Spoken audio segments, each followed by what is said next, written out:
Welcome back, friends. It is yet another season of Trashy Divorces. Season 7, thanks for coming back for another week of Trashy Divorces. We're excited to be back. My name is Stacie. I'm Alicia. And this season, y'all, we're so excited. It is your lucky season 7, all listener requests. We've eliminated the tyranny of the mugs this season. Tyranny and we're of the just mugs smashed. drawing Not really, on- because we got them from a listener. And, we would never smash them. No. Now we're just using them to drink coffee. But this season, all listener requests. So we've gone through and searched within our Facebook group and looked at our emails and put together. Y'all, I'm feeling really good about this decision to roll with letting listeners choose our lineup, Stacie, because I had no idea about the buckets of trash candy involved. Who did you have this week? I covered the railroading trashy divorce of Meg Ryan and Dennis Quaid from 2000-ish. It's a cautionary tale, isn't it? That's the press just turned on her, and Actually, so did the public. Two cautionary tales this week. True story. Believe it or not. True story. Who do you have? The very often requested trashy divorce of Sir Paul McCartney. Yup. And his second wife, Heather Mills. Yup. Yeah, we had held off on doing that, but I'm glad we did. I really just thought it was just going to be a weepy story about how he missed Linda McCartney, but no.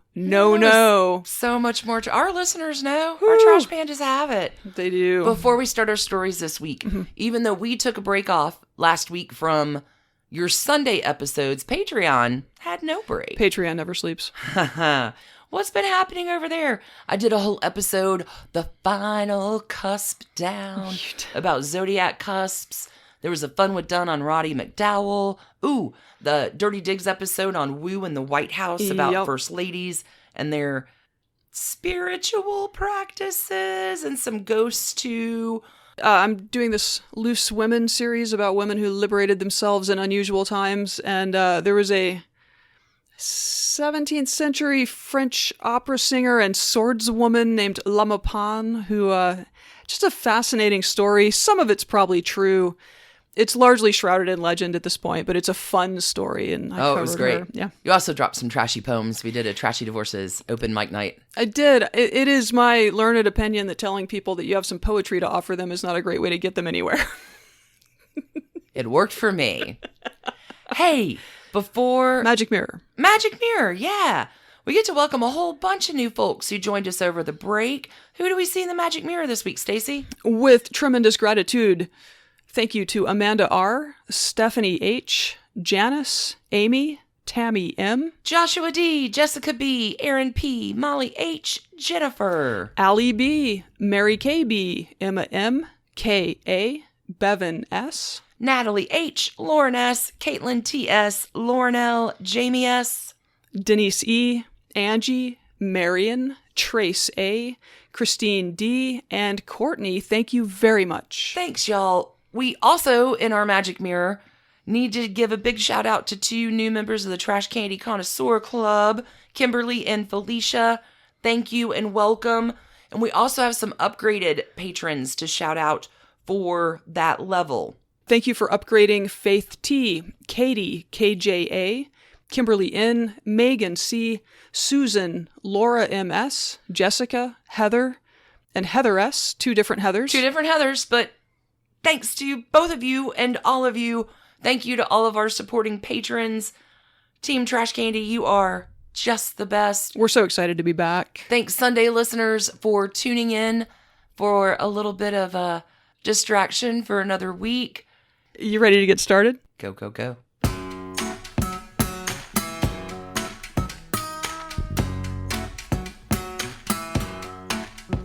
So, Stacie, you're going to tell me all about the trashy divorce of Betsy Stewart Andropoulos today? Yeah, I believe that that's... Steve is a jerk. I have some real Gen X nostalgia for us all. Being Gen X, we're nostalgic. This story has been requested multiple times in our Facebook group by Noelle, Sarah, and Robin. At least we may have missed a few, but wanted to shout them out. This is the 9-year-long marriage of actors Dennis Quaid and Meg Ryan, who were staples of our childhood big screens and cable weekend movie watches. Such good movies.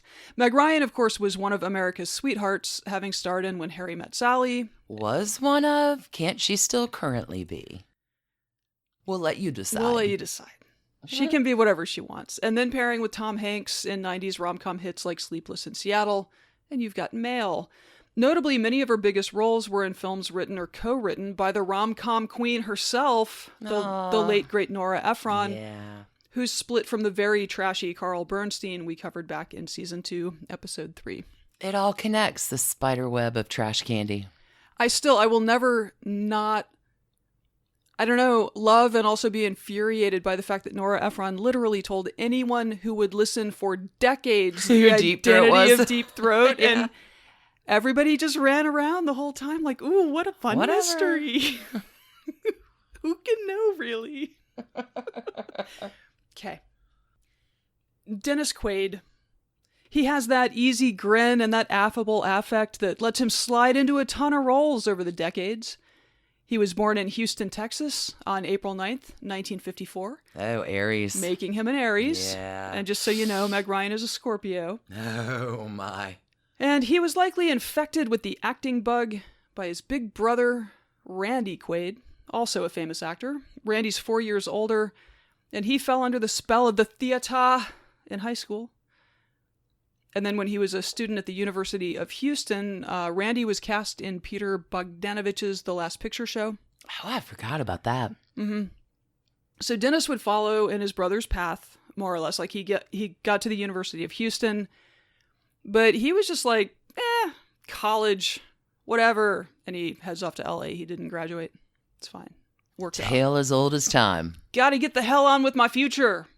So he had some lean years that I think we would generally describe as the mid and late 70s, but around 1980, he started getting some traction in some stuff. Okay. 1983, he landed a breakthrough role as astronaut Gordon Cooper in The Right Stuff. And so this was a movie, it did poorly at the box office, but it won a bunch of Academy Awards. And since I was living in Rocket City, USA, the child of an actual rocket scientist, right, I saw The Right Stuff a lot when I was a kid. Like, a lot. So I feel it's like no one else saw it, but I always have really liked it. So. I preferred Space Camp. Space Camp was another. However. Saw that a lot, too. Continue on. All right, so Dennis had been married and divorced one time by this point to actress PJ Soles. They were married from 78 to 83.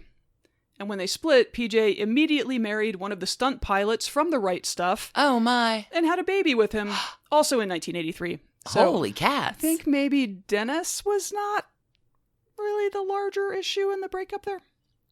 Interesting speculation. Just, no judgment, just noting. The 80s were a good time for his career. He dipped into sci-fi films like Dreamscape, Enemy Mine, and Inner Space, and as a big nerd, I saw all of those. And he closed out the decade with his biggest role yet, playing Jerry Lee Lewis in 1989's Great Balls of Fire, God. right? Yep. All coming back to me now. So, by this point, obviously, he's a bankable movie star. He is generally well-liked. He's just, up-and-coming Hollywood. Dennis Quaid. Yeah, Dennis Quaid. So we're going to park him here at Trashy Divorces Depot. We're going to hop tracks and meet his future ex-wife. Scorpio Meg Ryan was born November 19th, 1961 in Fairfield, Connecticut. Her given name is Margaret Mary Emily Hyra, and with all that, you'll be surprised to learn that she was raised Catholic. Yeah, she was one of 4 kids. Her brother Andrew is a musician who was half of Billy Pilgrim with Atlantan Christian Bush back before Sugarland was a thing. Yep, tiny world. Yep. I had no idea. Yeah, and as Atlantans, like Jennifer Nettles used to play all whatever. Anyway, I was like, wait, really? Anyway, Meg Ryan's brother, Atlanta music guy. Okay.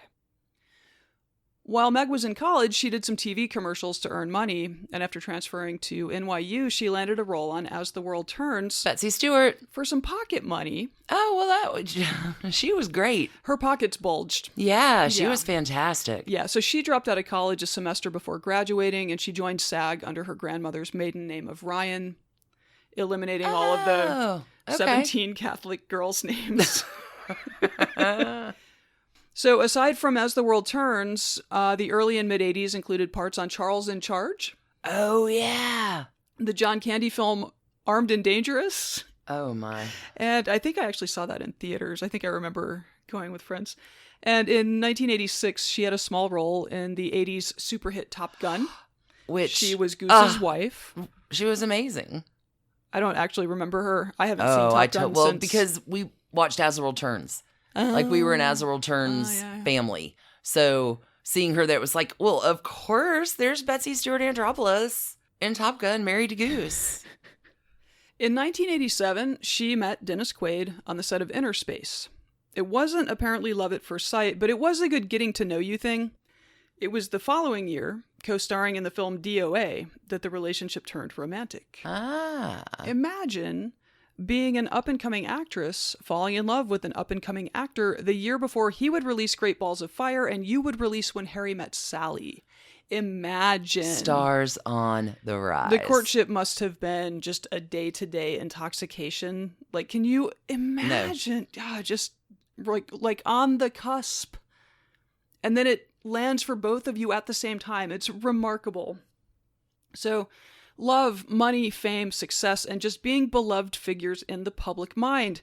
They seemed like the perfect couple. They were young, hip, fashionable, and they had those easy, like, folks next door smiles that made Hollywood seem like it wasn't an enclave of the pampered, genetically superior mutant rich. So they walked down the aisle on Valentine's Day 1991. Aw. The world rejoiced. Fantastic. And Meg gave birth to their son Jack in April 1992. And Jack is an actor these days, Jack Quaid. But a funny thing happened along the way in their wedded bliss. Her career and fame continued climbing while Dennis faced a series of setbacks. For instance, while preparing for the role of Doc Holliday in 1994's Wyatt Earp, he was required to drop 40 pounds.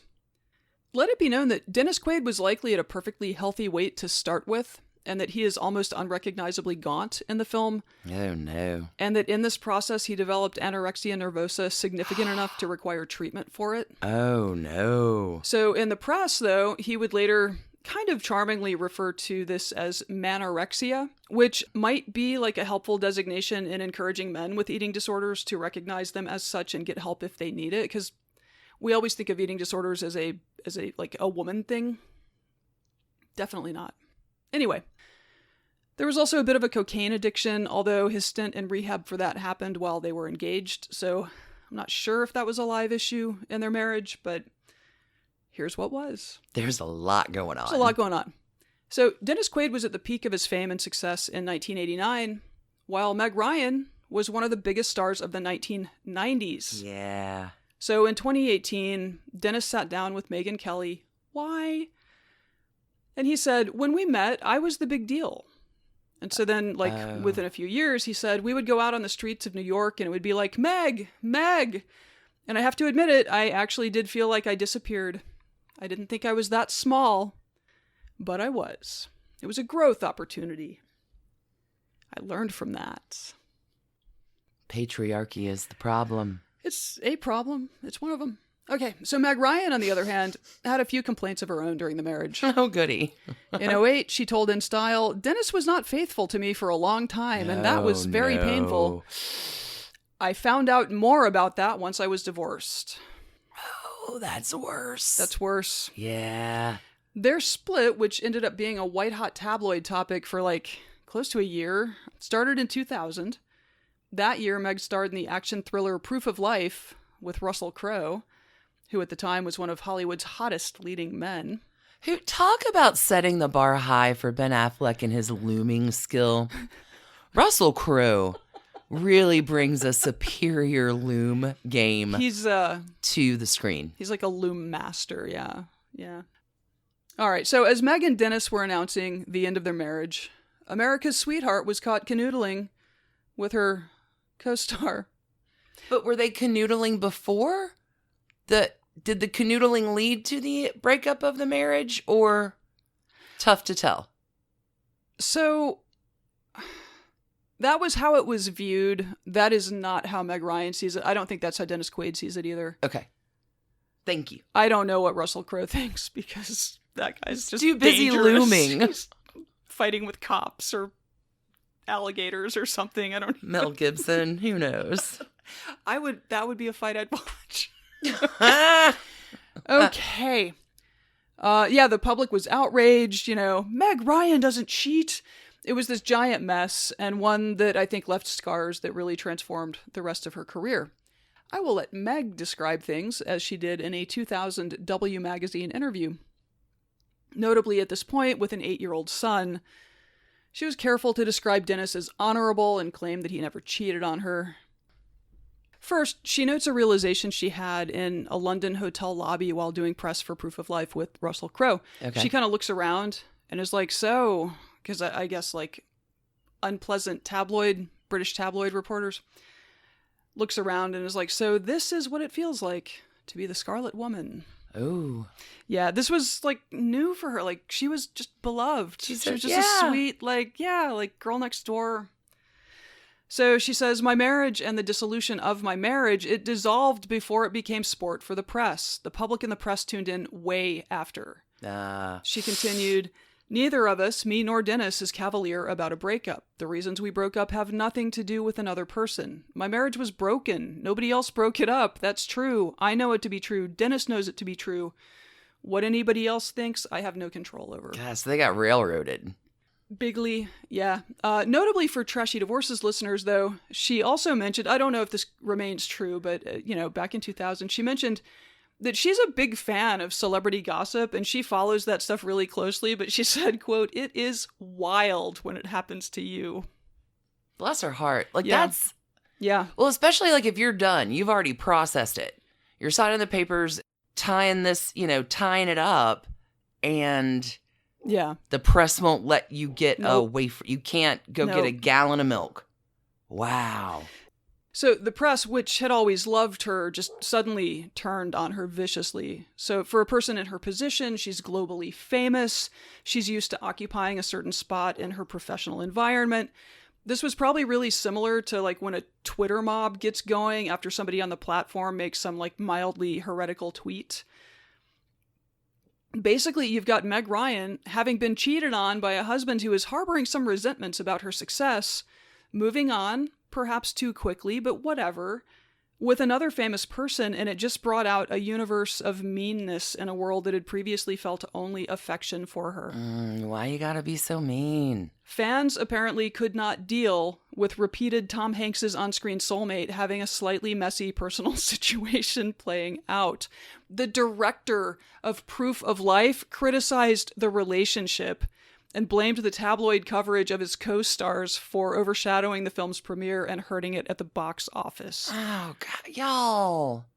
Yeah, the movie more or less broke even, but it was certainly not a smashing success. Russell Crowe, hearing about the director's remarks, and I think this happened after they'd broken up even, Russell Crowe goes, he said that? He's a fucking idiot. No, seriously, what a knob.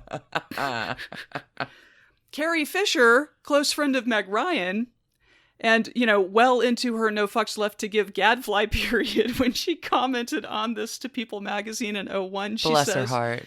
He's a tough thing to resist. I was just glad I had a friend who got him. If I can't have him, I want to hear what he's like at some point when she's willing to talk.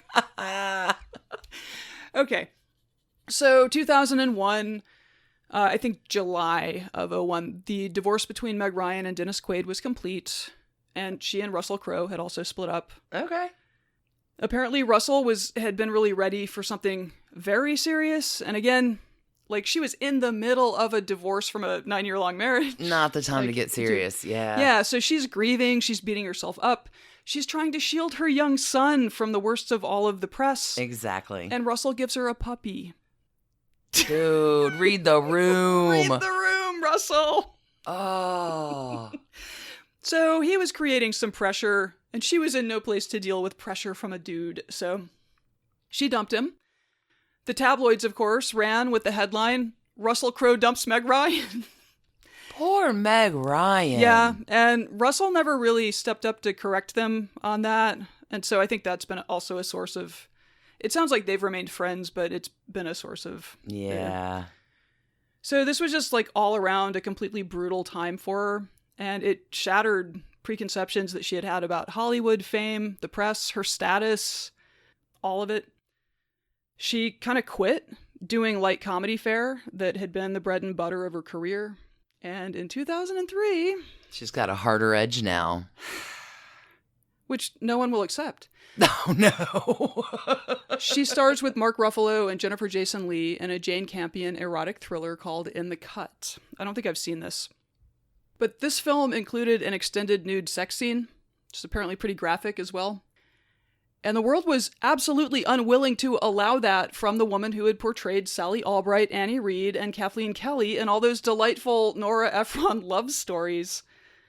But, I mean, I think she took that role partly because by then she knew how ridiculously fragile that public persona really was. Like, it couldn't withstand a divorce or a new boyfriend. Typecast me. It was never real, yeah. I'll show you. Yeah, so... That's a Scorpio. Never just an ordinary girl. Nope, she is not. So notably, Dennis Quaid and Russell Crowe have both worked steadily in the years since. Russell even has 3 Academy Awards to his name, while Dennis Quaid has credits on like 35 films since 2000, compared to Meg's 12. No. Yup. Patriarchy rears its ugly head again. Yeah, some of this is her choice. I think she felt really burned, and she sort of walked away from Hollywood and put her energies into raising Jack and the daughter that she adopted in 2006, Daisy True. I don't know. Around 2010, she started seeing John Mellencamp in what has really been like an on-again, off-again, sometimes engaged-again thing that I know lasted through 2018, and I'm seeing conflicting reports about whether they're dating currently or whether he's dating someone like... Google's not my friend on this topic, apparently. Meg's gonna figure it out. I'm sure she will. Dennis married a real estate agent in 2004, and then had a long series of separations and reconciliations before they finally split in 2016.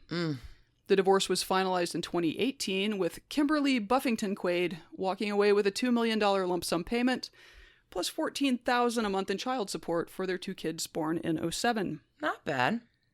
She's expected to spend $7,000 a month on each child. I'd say that's pretty good. For the kids. I mean, for the kids. Okay, and then it was 2019, and news broke that 65-year-old Dennis Quaid had become engaged to 26-year-old Laura Savoy, a mere 39-year age difference. Wow. That the now married couple insists, quote, really just doesn't come up. Bet not at all. Those years just fade away when you're in love. I don't know how to feel. Like, I don't want to judge, but also, like, that's ridiculous. Love happens all the time. Sure it does. Get it while you can. Sure. Meg Ryan, who freely rejects roles she doesn't want these days and has gotten into directing in recent years, told the New York Times last year that she, a friend and arguably a student of Nora Ephron, was writing a rom-com for working title films. Good for her. Mm-hmm. I know in Hollywood nothing is ever guaranteed, but I really feel like American cinema lost something essential when Nora Ephron died.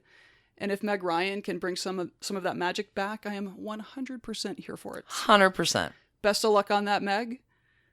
This is the story of how a famous, successful woman was savaged by her associations with a couple of famous men, and how it sent her career into the skids while they puttered on like nothing at all had happened. It's not a happy story, even if Meg has vociferously lived her life on her own terms. I hope maybe Meg Ryan will write that movie one day, too.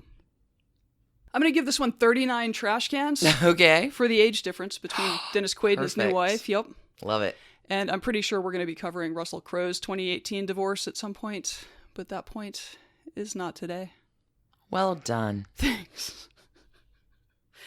And a happy Independence Day to us all, I suppose. My feelings about Meg Ryan have only grown stronger now. I love her. Adore her. And she was in the Everything is Copy documentary that I watched about Nora Ephron for that story. There you go.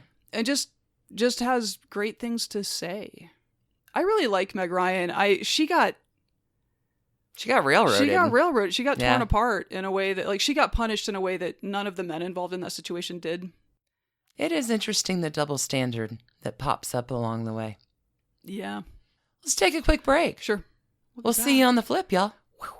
We are so excited to welcome Colorado Botanicals, makers of tasty and effective CBD products, as a sponsor this week. Woo! Alicia, I think you'd agree that I am an insomniac anxiety monster in the best of times, and we are not in the best of times. Agreed on both counts. Yeah. Enter Colorado Botanicals CBD oil and gummies. I got the mint-flavored oil and the strawberry-flavored gummies, and I have to say, since the day they arrived, I have been more focused and productive during the day, and I have slept better at night. That is actually true. It is actually true. The gummies are vegan, non-GMO, and kosher, and all of Colorado Botanicals' top-quality products are lab-tested, CO2 extracted, and THC-free, so you can have all the beneficial cannabinoids, terpenes, and flavonoids without any distracting high. If you're not sure that CBD is for you, there's even a 30-day risk-free trial. So if you're not getting the results you want, let them know, and you will get a full refund. That's a bargain at any price. It really is. I'm very happy with my little pandemic CBD stash, and I think you will be too. To try Colorado Botanicals CBD oils, edibles, topicals, and more, visit cobocbd.com. That is COBOCBD.com. And enter the code TRASHY to get 15% off your first order. 15%? Yep, that is COBOCBD.com, and enter TRASHY for 15% off. Colorado Botanicals. Botanicals from Colorado.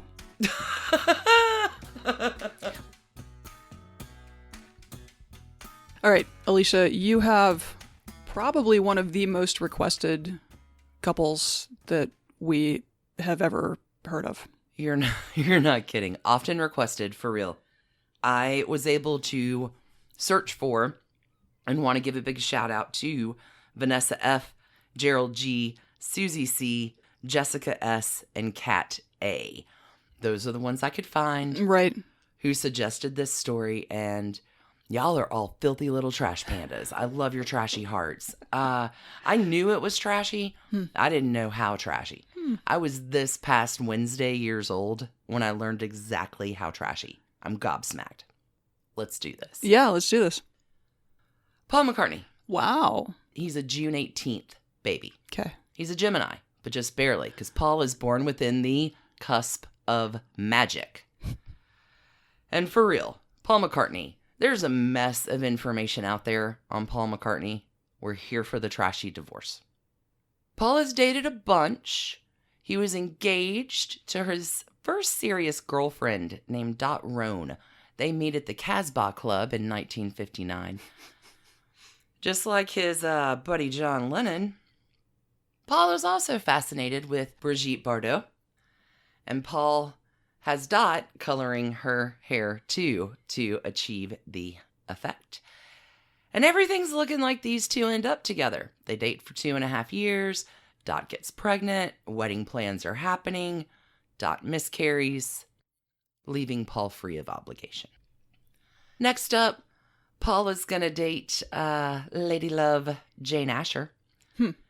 Beginning in about 1963. They move in together. They're with each other like 5 years. Everything's looking like this is the one for Paul. And then, well, Paul has an affair with a 23-year-old American named Francina Schwartz, who has come to London specifically to sell a script to the Beatles. I'm not sure what happened with the script, but Jane Asher, the inspiration for And I Love Her, by 1968 is out.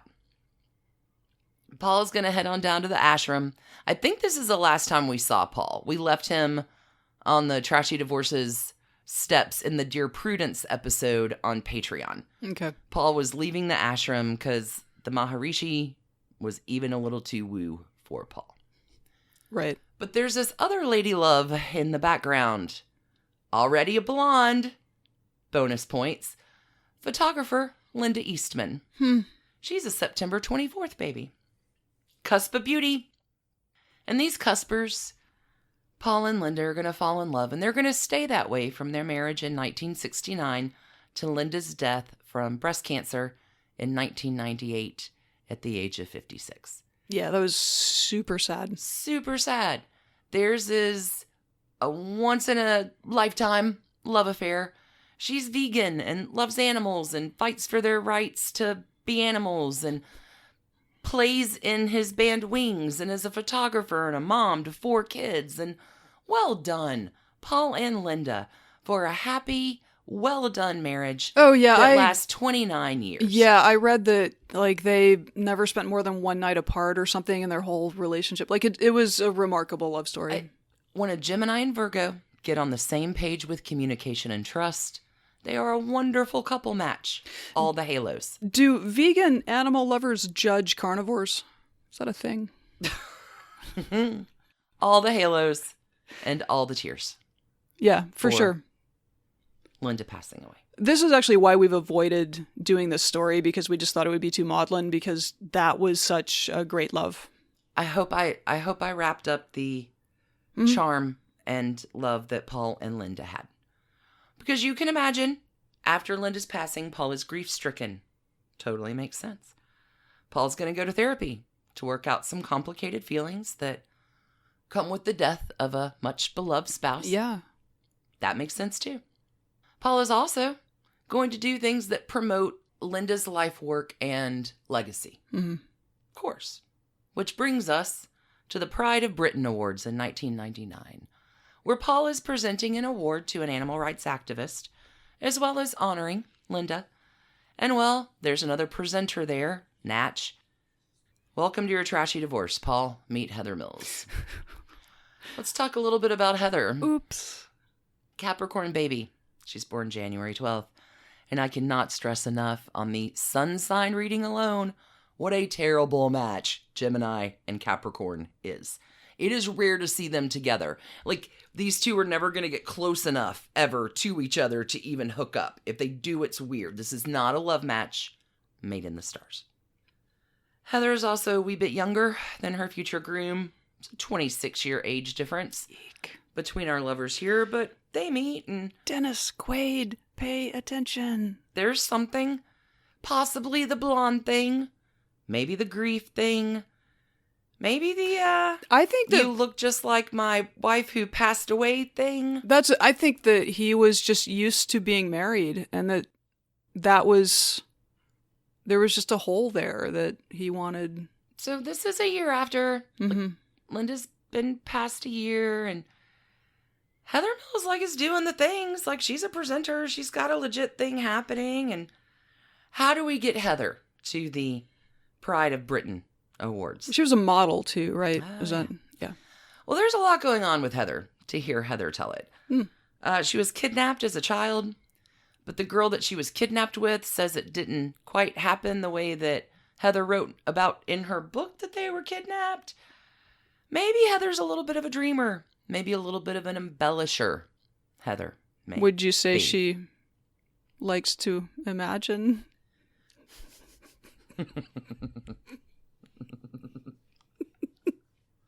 You were saying. It's easy if you try.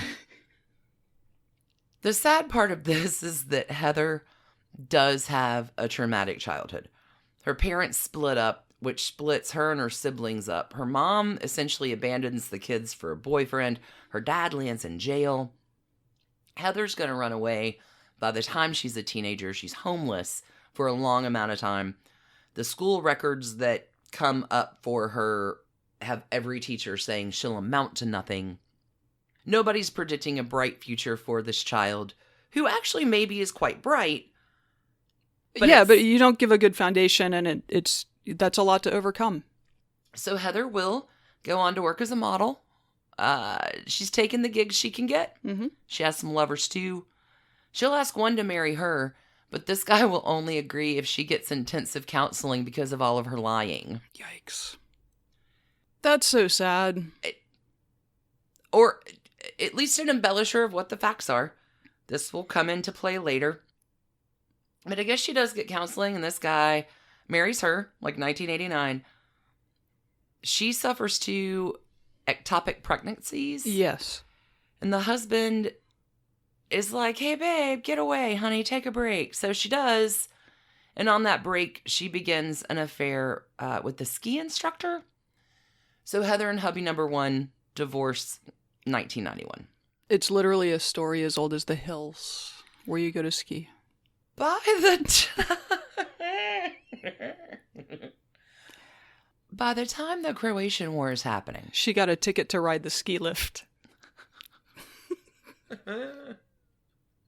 she don't care.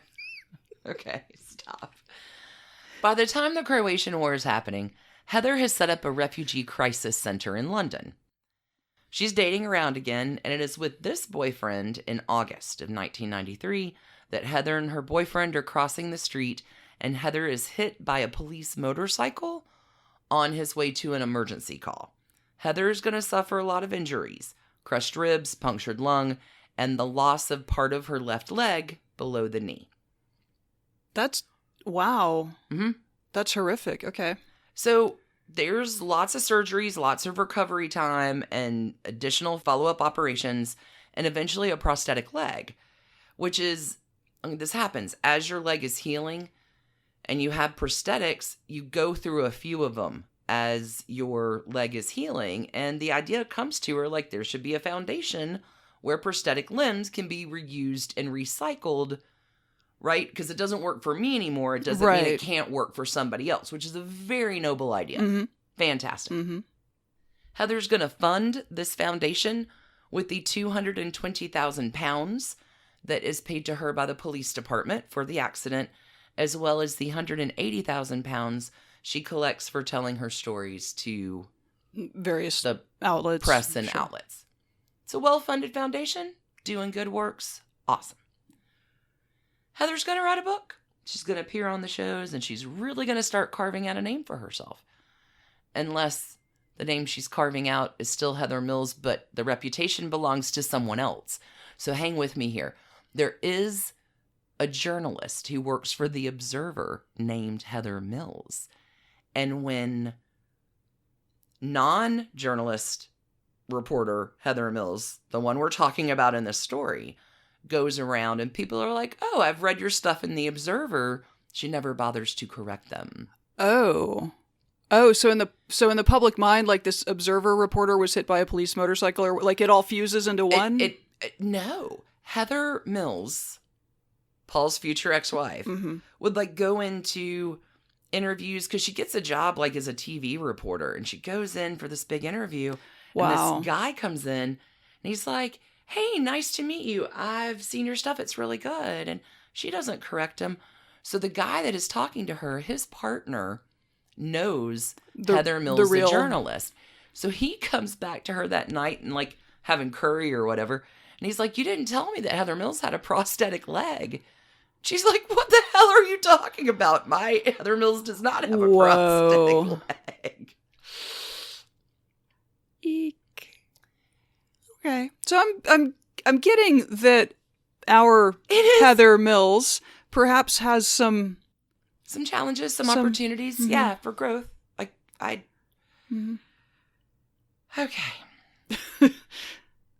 Let's get these kids together. So the award show, they meet. Paul is smitten. Heather's a kitten.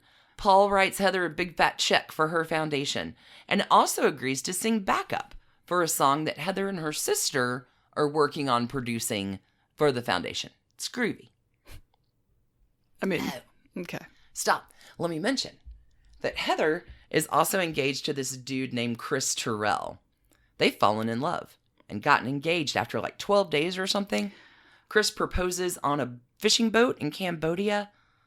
The wedding is planned, and the wedding's about to happen. It's like 6 days before the wedding, and Heather is on her way to pick up her sister at the airport who's flying in from Greece, and instead picks up the phone and calls Chris and says the wedding's off. Chris is like, what? What's up? Well, Heather will say that the reason for the broken engagement is that Chris is gay and it could never work. If true, that's probably correct. Well, according to Chris's friends, they're like, that's ridiculous. He is totally a boobs man and all of us know it. So Chris Terrell will go on to marry award-winning filmmaker Christine Hall, and probably better for it. Oh, there's also something about a peerage, or at least Heather Mills at some point as she's dating Paul McCartney, who is Sir Paul. Sir Paul. Heather's like, oh yeah, I've been put up for a peerage. But oddly, nobody can find any of those records. Oddly. I mean, Buckingham Palace is so loose with its record keeping. I'm not surprised. Flimsy. They're no Vatican. Shh. Hey, she and Paul are hot and heavy. They appear together for the first time, setting off a press frenzy in January 2000 to celebrate Heather's 32nd birthday. Things progress, as they do. In July of 2001, Paul is giving Heather a diamond and sapphire engagement ring, 15,000 pounds. And the wedding is on. Also, spoilers, there's no prenup. Sir Paul, we would like a word. Now, Paul is no stranger to flack from the press. The press has given him shit for breaking up with Jane Asher. They especially give him shit when he marries Linda in 1969. Like, she's a American divorcee with a child and she's stealing our Beatle. This time the media is a little less acrimonious. Sure, they're calling her a gold digger for the no prenup, but right now they're not going in for blood and circuses quite yet. So where Paul's first wedding to Linda was at the courthouse, tiny little thing, this wedding will not follow the same directive. Right. Heather and Paul will marry in June 2002 in a very elaborate ceremony at Castle Leslie in Ireland. It is an affair. A to-do. A to-do, a soiree. Pomp. Circumstance. Paul and Heather are gonna head on over to Red Square in Russia in 2003 to be given a personal tour by everyone's favorite dictator, Vladimir Putin. I mean, Paul also plays a concert, so that's cool. It's going great. By 2003, Heather's pregnant. It's a little bit concerning, as other pregnancies have been difficult, but their daughter Beatrice is born in October 2003. Everything should be coming up roses. But apparently, the bloom is off the rose. So the whole fake kidnapping story lands Heather in some hot water. She has to pay 45,000 pounds to the woman that she drags into this thing. Like, it's pretty bad. By 2006, after 4 years of marriage, Paul and Heather announced their amicable split to the world and the press. And the press, who has done a fairly admirable job so far of not trashing Heather. Trashes Heather? Yeah. Paul and Heather are saying the split's amicable, but give Fleet Street a hot minute, because there's no longer any need to protect our beloved Beatle. Right. We have found the common enemy. Grieving Sir Paul. Yeah, exactly. I'm guessing this does not go well. So stories start coming out that Heather worked as a paid escort. Yikes. Is bisexual. Has taken a ton of topless photos. And Paul knows about this part of her history. I was going to say, are these stories true, or is this just like... yeah, she did post topless. Okay. Like, there's... I mean, definitely, yeah. But the thing that Paul doesn't know about her history is the sex book that she's made in Germany in her youth. And the book is like a manual on how to have sex with bondage and domination and strawberry syrup, which is all fine. Like, get your kink on. But people are like, this is not an educational sex book. This is probably hardcore porn. And Paul is like, I didn't know about that, mate. Yeah. So he's knocked off his feet, and the gloves really are off.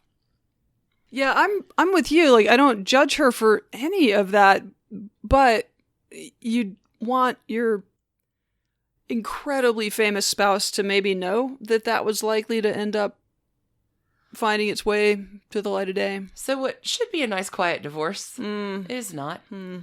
The divorce petition, sealed at the courthouse, or at least 8 pages of the nastiest allegations, are faxed to key members of the press from a mysterious brunette from a Drury newsstand.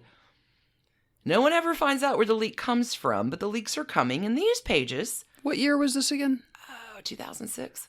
This was probably during the phone hacking scam, like the... phone hacking's coming up. I got your favorite thing. Yay! The pages coming into the press accuse Sir Paul of being a mean-ass drunk, stabbing Heather Mills with a wine glass, being an abuser. And people are like, Sir Paul? Yeah.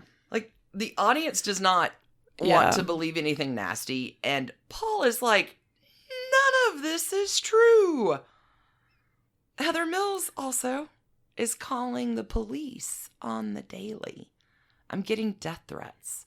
People are trying to break in. Like, she calls the police out 4 times in a day. And the police are like, lady, nothing's happening here. Quit wasting our time. Here's a panic button. Okay. In the divorce, no prenup, Heather's asking for 125 million pounds in the divorce. For a 4-year-long marriage? Yep. That's bold. Heather will say Paul is worth more than 800 million, and 125 million is only fair. Paul is saying that he only has about 400 million, but typical to what couples do in a divorce, you move assets around, so you're giving the least amount that you can. Absolutely. Okay. Absolutely, yeah. So the judge that hears this case is like, wowza, Heather Mills, your story is inconsistent and inaccurate, and your evidence is less than impressive.